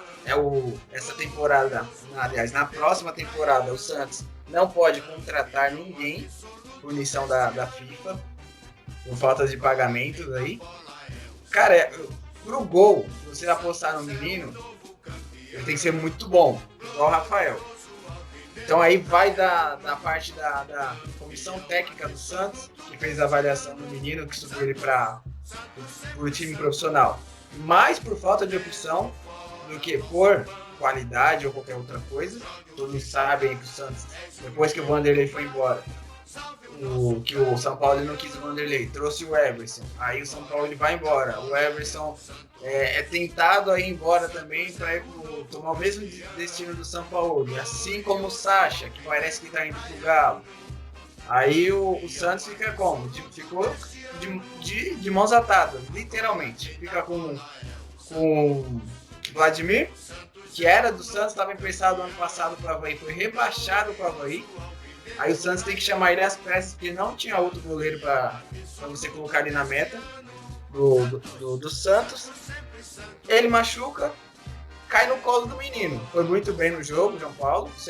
A princípio, o primeiro jogo, por ser o primeiro jogo no profissional, contra o Atlético Paranaense, que é um bom time, ele foi bem no jogo. Mas eu não arriscaria, não, manter João Paulo titular. Até porque você já não tem uma zaga confiável. Você tem um Veríssimo, beleza, ok, e só. Pará, horroroso. O zagueiro que joga ali do lado do Veríssimo, Luiz Felipe, não é confiável. A lateral esquerda do Santos, com o Felipe Jonathan, fez um baita de um golaço no jogo, mas também não passa confiança. Aí no meio campo do Santos, ali na cabeça de área, você tem o Alisson. É bom, mas ele é meio... Vamos dizer assim que ele tem um parafusamento também, como o Léo disse, do Marinho. Que são os dois jogam no mesmo time, não só do Santos, né? Nos times dos cabeça fraca. Então assim, eu não apostaria não. Ao meu ver, é válido essa troca, Walter e Marinho. Porém, acho que o Santos dificilmente vai fazer isso. Porque o Marinho hoje é o melhor jogador do Santos, é o que carrega o Santos nas costas. Porque se não fosse o Marinho no jogo contra o Atlético, não teria saído gol nenhum do Santos. Porque ele deu os 2 passes, os 2 gols e fez o terceiro. E no jogo contra a RB Bragantino, quem fez o gol? Marinho. Então, assim, eu não faço. Se eu sou dirigente santista, se eu sou torcedor santista, por mais que eu tô vendo ali no Boca, falta um goleiro, eu jamais liberaria o Marinho. Não liberaria o Marinho. Eu liberaria até o Carlos Sanches, mas eu não liberaria o Marinho. O Marinho hoje no Santos é insubstituível. Falando do jogo, o Santos foi muito bem. O Cuca acertou o time no... Parece que deu uma acertada na casinha ali do time, porque estava bagunçado. O time jogou bem. Não sofreu tanto quanto vinha sofrendo nos outros jogos. E o Atlético Paranaense foi muito mal na partida. Muitos erros individuais. O primeiro gol do Santos foi um erro de saída de bola, um erro que não costuma ter. Então, assim, o Santos tem que pegar essa vitória aí, tomar de exemplo e continuar seguindo a mesma linha de jogo que fez contra o Atlético Paranaense para tentar aí dar uma erguida aí no Brasileirão. Próximo jogo do Santos, Ilha do Retiro, contra o Sport na quinta, 7h15. O Sport lá na Ilha do Retiro é um time encardido. E o Sport hoje tá em 10º lugar com 4 pontos. Tá na frente do Santos. Então, assim, vai ser um jogo difícil pro Santos. Na Ilha do Retiro, o Sport tá com a casinha ajeitada. Técnico Daniel Paulista, ex-atleta do clube. Passagem pelo Corinthians, volante. Então, assim, o time do Sport é ajeitado. Então, o Santos vai ter que suar a camisa, vai ter que jogar, ser cirúrgico na partida, digamos assim. Ô, Edu. Manda. Só um subsídio aí pra você. Você disse que o Sport tá na frente do Santos. Não, o Santos tá na frente. Sport. Ah, tá. É que o Sport tá na frente do Corinthians, tá na frente do Palmeiras, tá na frente do Flamengo, São Paulo, tá na frente do Flamengo. Você vê, o Sport campeão brasileiro de 87. Na minha opinião, quem é o campeão é o Sport. Não tem essa de 2 campeões, taça dividida, não. Não deixa essa coisa depois, senão já viu, né? Coincidência não, eu vou chamar o Leandro, cara. Que coincidência! Agora, né, já virou realmente uma moda, e jogadores na comissão técnica, né, ali no comando técnico, né, na direção, ali direto, ou na diretoria para contratação, ou ali no comando técnico auxiliando os técnicos. O Cuca trouxe o Serginho Chulapa de volta. E você acha que tem alguma coisa a ver trazer o Serginho Chulapa, né, que é praticamente uma entidade ali no Santos? Você acha que tem alguma coisa a ver com o desempenho dos jogadores? Ali que nós, né, muito se falava que os jogadores do Santos estavam com vontade por conta do presidente Pérez. Você acha que deu um choque ali de realidade trazer o Serginho Chulapa? Antes de responder sua pergunta, só respondendo o Eduardo, se caso 87 for do esporte, acho que não tem problema para a grandeza do Flamengo, campeão da Libertadores, já tem um Mundial aí, tempos atrás. Acho que se esse 87 ficar pro esporte aí, fica de bom tamanho para eles, porque eles só ganham estadual, né? Dificilmente vai ver eles assim no cenário nacional, ganhando mais algum título importante. E a Copa do Brasil 2008? Mas 2008, muito tempo atrás, já mais de uma década. Bom, se fosse assim 2015, 2016, mas lógico, não tirar o mérito aí da equipe do esporte, lá da Ilha do Retiro, que lá... Sentiu o golpe, hein, Rafael? Sentiu o golpe. Lá no estado eles são muito grandes, mas no cenário nacional ainda tem que buscar muitos títulos. Mas voltando agora aqui, eu acho interessante sim pegar jogadores que se aposentaram, jogadores que têm identificação com o clube, colocar na comissão técnica. É um trabalho que é realizado por muitos clubes. O Elano foi técnico do Inter de Limeira, o Chulapa agora aí na comissão. É interessante sim, é um projeto que muitos clubes deveriam fazer, porque os jogadores eles têm a vivência ali no campo e eles conseguem passar toda a orientação, toda a orientação necessária para que o clube, os atletas consigam se dar bem. Além disso também, o papo de boleiro, mesmo que não seja formado em educação física, eles têm um papo de goleiro, sabem entender o atleta, já foram um atleta, isso é muito importante. E só um detalhe, concordo aí nessa parte com o Rafael, eu acho que a troca do Marinho com o Walter, acho que ficaria muito desfavorecido para o Santos. Então eu acho que isso aí ficaria muito difícil de acontecer, até porque o Marinho hoje está sendo o pilar da equipe santista, tanto é que a maioria dos gols neste campeonato foi do Marinho. Isso aí, concordo com você também. Eu acho que o Serginho Chulapa e Cuca aí vão salvar o Pérez, viu, pra ser sincero. Mas agora o assunto que os magos do futebol adoram. Champions League. Vamos começar, né, falando do último confronto, que foi entre Manchester City de Guardiola e o Lyon. O Lyon acabou fazendo o jogo que tem que ser feito contra um time mais forte. Fez o jogo que tem que fazer, jogou realmente ali de forma reativa e mandou para casa um time milionário, está na semifinal. E eu queria fazer uma ressalva para você. Vou começar com o Leonardo. Léo, me explica como que uma liga tão, talvez do quarto escalão do futebol europeu, que seja a Liga Francesa, joga o futebol dessa forma e, na minha opinião, o último campeão do mundo também não deu brilho nos olhos de ninguém. Então, como você me explica esse fenômeno? Eu queria saber o que aconteceu entre o jogo entre Manchester City e Lyon. Muito interessante isso daí. Pela primeira vez na história, 2 franceses nas semifinais da Champions League. Um deles, o Paris Saint-Germain, que vem fazendo investimentos já há alguns anos, há bons anos, buscando isso mesmo, buscando chegar nas fases finais da Champions, conquistar um título. Então, o Paris Saint-Germain, na verdade, não é nenhuma novidade. Agora, o Lyon do nosso, o Eduardo vai lembrar, nosso querido Memphis Depay, que vai ser o melhor jogador do mundo em 2021, com o bicampeonato da Eurocopa. O Lyon é aquele time que joga mais fechado, é um time que não tem medo de jogar feio, de jogar por uma bola, e contou com o Manchester City que, infelizmente, para os amantes do futebol inglês, pecou no momento decisivo, pecou na hora final. O Sterling não pode, nunca. Oi? Mas eu senti uma pontada em algum integrante aqui do nosso programa, aí no futebol inglês. Muito pelo contrário. Meu time. Muito pelo contrário. Meu time na Inglaterra é vermelho, não é azul. Então eu gostei bastante desse resultado. Muito. Então, o Manchester City. No futebol inglês, que é o melhor do mundo. Não tem ninguém lá, né?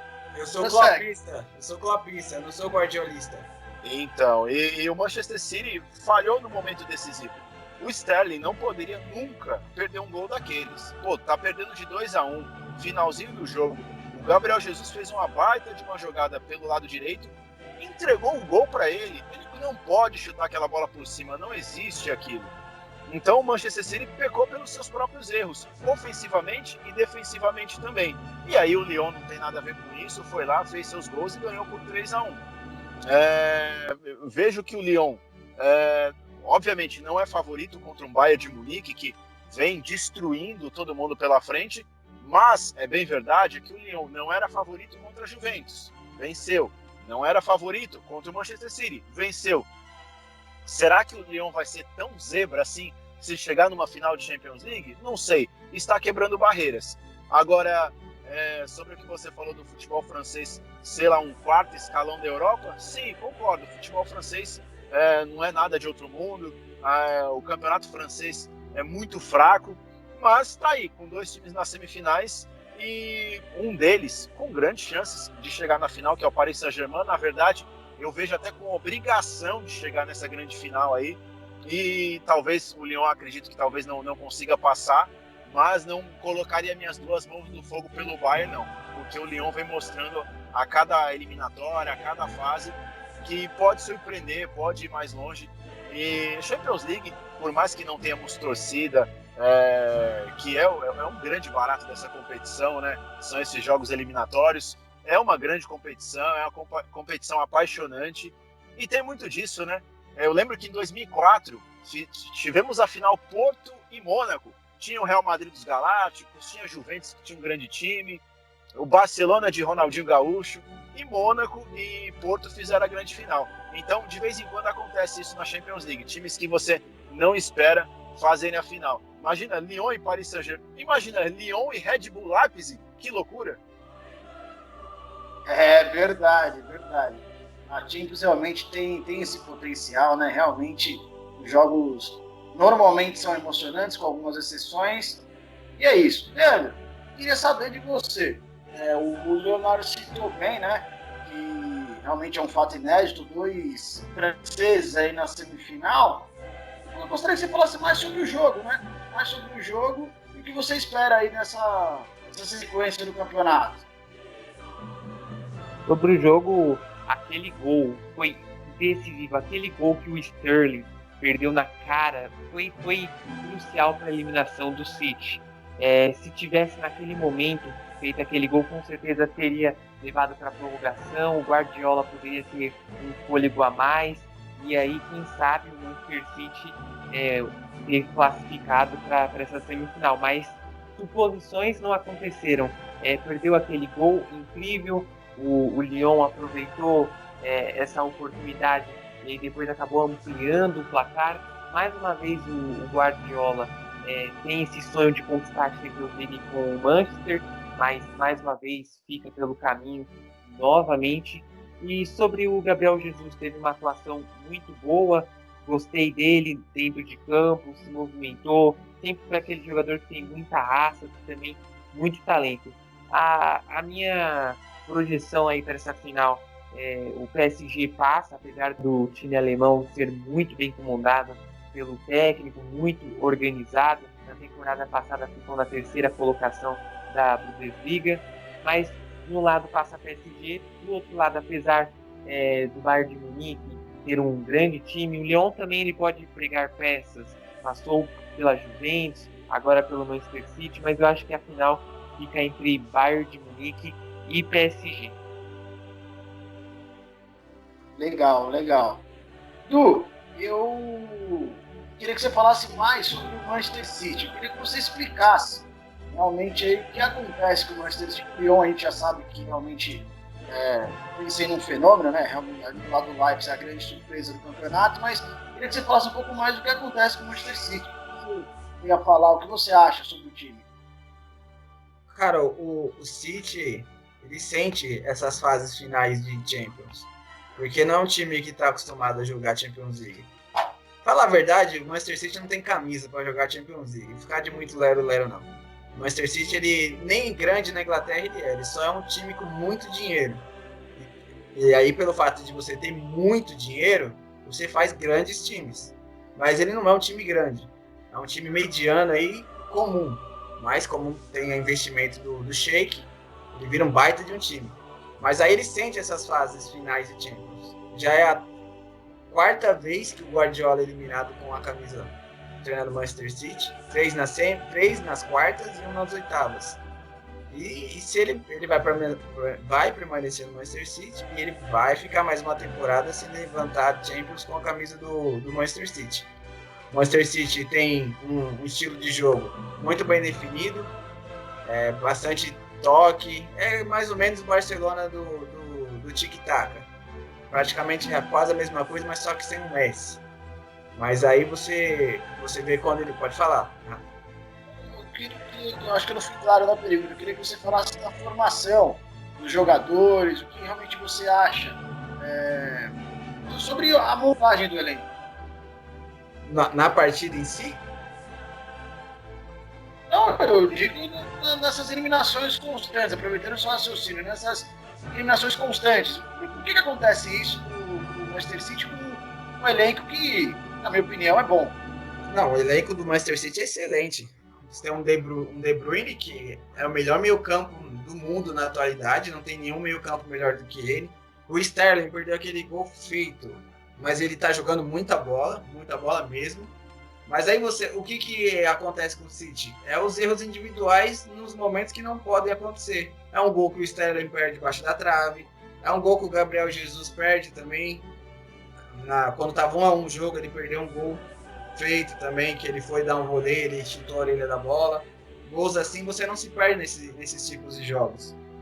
Você vai lá, você vê o Lyon, pega o adversário do City, o Lyon, teve 6 chances, 3 gols marcados. O City teve 25 chances de gols, uma só marcada. Então nesses jogos de fase final, principalmente nessa edição de Champions, que é um mata, perdeu, tá fora, você tem que ser cirúrgico. Você chutar 10 vezes no gol, você tem que tentar fazer 5. Você tem que fazer igual o Bayern de Munique fez. Foi lá e enfiou 8, para não ter desculpa, não ter preocupação. O City deveria ter feito os gols que ele não fez. O que pesou muito nessa partida, e o que está pesando aí pro City na temporada, é a falta do Agüero. Agüero faz muita falta ali no comando de ataque. Gabriel Jesus, muita gente gosta. Ai, Jesus, é o novo fenômeno da seleção brasileira, é o novo Ronaldo. Para mim, não passa de um jogador comum.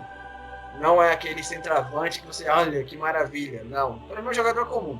Se a gente for lá na Premier League, lá eu posso citar para você 3, 4 jogadores melhores que ele na posição. E que não tem nome. Ele tem um nome, não sei o porquê. Foi bem no Brasil, no Palmeiras, 2016, mas aquele Palmeiras lá, até o Egídio foi bem naquele Palmeiras. Então você não pode botar o Gabriel Jesus lá em cima, sendo que ele foi para uma Copa do Mundo, ele não deu um chute no gol. Sendo que quando é jogos importantes, com a camisa do City, ele não faz gols. Fazer 3 gols no Burnley, na Premier League, fazer 5 gols aí no Brighton, é fácil. Fazer gol em Champions, uma fase final, quartas de final de Champions, fazer um gol num clássico contra o Liverpool, contra o Manchester, aí que é o problema. Então assim, ele peca nos próprios erros do Manchester City. E aí o Guardiola é aquilo lá que a gente viu quando os gols foram saindo, desespero. Saiu o segundo gol do Lyon, ele não acreditou. Por que ele não acreditou? Porque 2 minutos antes o Gabriel Jesus teve a bola para virar o jogo. E aí ele já deve ter pressentido. Oiô, fala na gíria, oiô. Aí quando o Sterling perdeu aquele gol da trave, aí ele falou, agora já era. Agora não dá mais pra gente. Aí na sequência o Ederson, que é um baita de um goleiro, pra mim ele falhou naquele terceiro gol lá, porque ele não pode rebater a bola pra dentro da área. O chute nem foi tão forte assim, foi um chute colocado, dava muito bem pra ele ter espalmado pra lateral, pra escanteio, ou até tentado ter segurado a bola, mas ele espalmou pra dentro da área. E aí a zaga do City tá o defeito da zaga ali, que você tem um baita de um zagueiro, que é o Laporte. Ponto. Acabou aí. Você tem outros zagueiros aí. Stones é fraco. Fernandinho não é zagueiro. Não convence na zaga. Você tem um Otamendi, que é limitadíssimo. Otamendi, que teve passagem pelo Atlético Mineiro. Não tem nem tamanho de zagueiro. Então, assim, o City, ele tem que, nesses momentos decisivos, ele tem que parar de tropeçar nas próprias pernas. Porque às vezes eles entram no campo achando que já tá ganhando, porque tem dinheiro, você tem um time bom. Não é assim. A gente gosta de ganhar na bola, não no vestiário. Compreende. Bom, meus amigos, agora é debate pronto. É com você mesmo, Edu. Quem faz a final da Champions? Bayern e PSG, o pequenino PSG, porque nem da França é o maior clube. O maior clube da França se chama Olympique de Marseille, que é o único time da França campeão da Champions. Bayern 4-0 na final, fora o Bayern. Neymar não vai ver a bola. Para desespero dos Neymarzetes. Leandro, você já projetou, mas debate pronto. Manda de novo aí. Pra mim, Bayern de Munique 3-1 com 2 gols de Lewandowski. Você, Léo. Eu fiz a brincadeira de Red Bull Leipzig e Lyon, né, mas falando sério, Bayern de Munique e Paris Saint-Germain, exceto assim, se tivermos uma zebra muito grande, então Bayern e PSG, e tá aí a grande chance que o Neymar gostaria de ter em sua carreira, brigar para ser melhor do mundo, ganha a Champions que vai ser melhor do mundo. E detalhe, decida, porque se o Mbappé decidir, aí o Mbappé leva. O Mbappé leva, se o Mbappé decidir. Então não basta só ganhar, tem que ganhar e decidir, como ele fez na última partida contra a Atalanta. Perdeu gols feitos no primeiro tempo, mas no cômputo geral foi o melhor da partida. Até porque, só para completar, o Neymar ele tá longe de ser o artilheiro da Champions. Porque o Lewandowski tem 14 gols. O Neymar não aparece nem entre os 5 primeiros. E a sequência é Lewandowski, Haaland, Gnabry, do Bayern, Sterling e o Mertens. E o Neymar não aparece nem entre os 5. Então, ou ele decide o jogo, ou ele decide. Porque se ele não decidir, ele não vai ser o melhor do mundo, nem aqui e nem na China. Até porque 2021, Memphis Depay, anotem aí. Se ele trocar de clube. Não, vai ser campeão da Eurocopa. Mas ele tem que trocar de clube. Eu acho que ele vai trocar, vamos ver. Pra mim é 1x0 Neymar. Isso aí. E tem que jogar na seleção. Isso aí é só bônus, tem que jogar na seleção. Bom, agora, voltando no brasileiro, né? Bate pronto nos confrontos.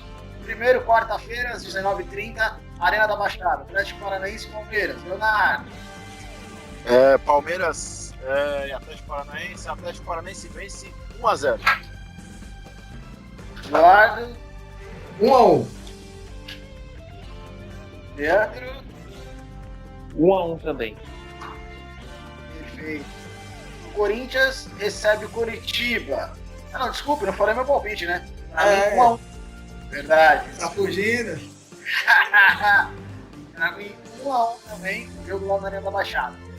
O próximo jogo, Corinthians e Curitiba. Pra mim, 2x0 Corinthians. Leonardo. Com as calças na mão e com muito sofrimento, Corinthians 1x0. Eduardo. 3x0 pro Corinthians. 3 gols no jogo. Otimista, hein? Leandro. Aquele gol sofrido, 1x0 do jogo.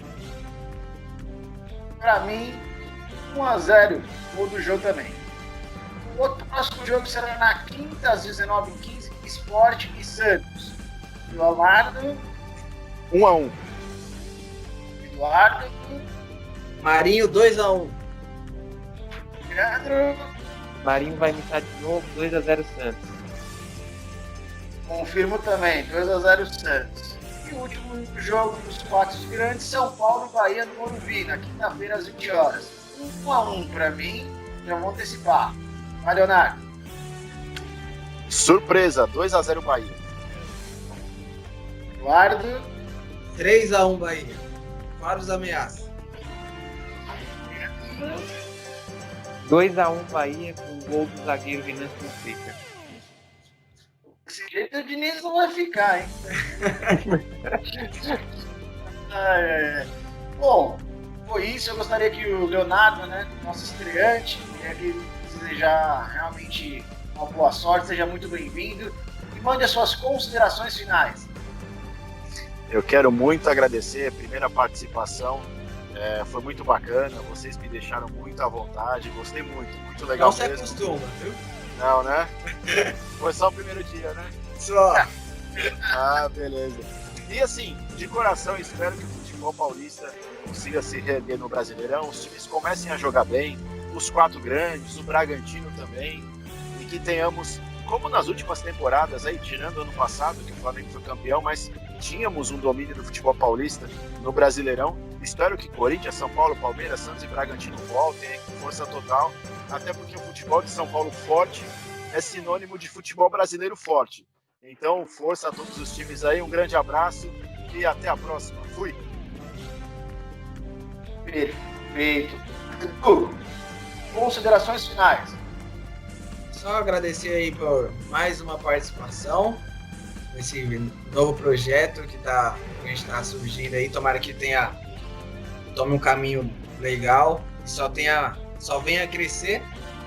E agradecer a todos que estão acompanhando no YouTube, no Instagram, nos textos, nos vídeos. Logo mais, quando acaba essa pandemia aí, esse isolamento social, a gente vai partir para fazer umas reportagens, documentários e tudo aí para estar agregando aí pro pessoal. Então, agradeço a atenção de todos. Até sábado, né? Até sábado. Sábado estamos de volta. Legal. Leandro, considerações finais. Tenho a agradecer também por participação de mais um episódio, a todos os ouvintes e ao Rafael, Eduardo, Leonardo. E a expectativa é de um grande jogo aí na final da Champions League e com certeza vai conquistar uma audiência muito grande no mundo todo. Perfeito. Bom, este foi o seu podcast Jogo Eterno. Também o conhecimento de São Francisco Digitalizações, a sua gestão inteligente de documentos e Smart Bebidas. Muito obrigado pela atenção de todos, a todos os ouvintes e até mais.